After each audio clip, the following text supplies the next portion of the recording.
In your 8 or private 9. life? 8 or 9? Okay. But to me, That's if still it's considered less than big. that, it's girth. Do you like a wide one? Girthier, yeah. That's to me because that to me like a long.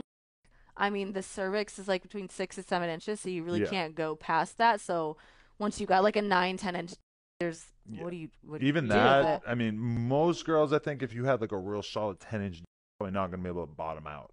Yeah, definitely not Ooh, unless my it goes insides are through like, your cervix, yeah. which You don't really. once you've had a baby, you can go through the cervix, but it's not comfy. A few It's times in my life, I've had girls that when I would hit that wall, and I would mhm. have to then like monitor to make sure I didn't go in the whole way, Yeah. which totally up. The whole point of having is to bury your Yeah. straight cemetery status. That's just where I'm at. I feel like the whole I point is my pubes touching your pubes. pube love. My like insides are just clenching as we have this conversation because I'm feeling for you. Yeah, like it's But it didn't it's scare you rough. away. I mean, now you're here. That was like your second scene, and you bled, and you had the seems like a semi-traumatizing experience. But That wasn't trauma. you're He still made me in. feel like he coddled me. Like he did his little aftercare. Like, are you okay? Mhm. Like, That's are you nice. good? So he's a great performer, but his is terrifying. Really. So, do you feel like you've been able to actually explore your sexuality a lot more through?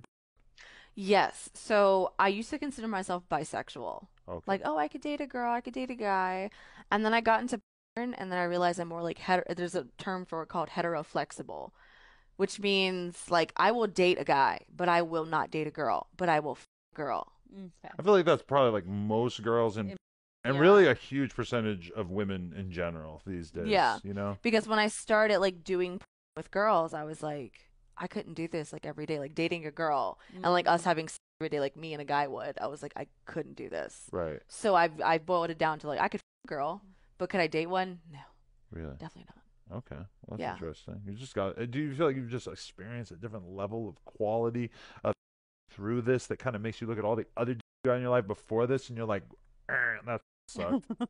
No, I mean honestly, I've to be completely honest, I've had like 3 guys in the industry that I've worked with that I'm like, You're can you falling in please love. come over You're after? And they're Don't all taken. They all have girlfriends. Like they're married, and I'm they like, all? are you kidding me? Right. But I've probably had better in real life Really. Oh. because it's different. Like when you're on camera versus when you're naturally, it's different because you have to stop. You have to stop, do stills, stop, do stills. You have to get the guy has to refluff, or you have to fluff him. It's just, it's more, it's work. Yeah. But there have been a few guys that are like, Didn't make it feel like work. yeah,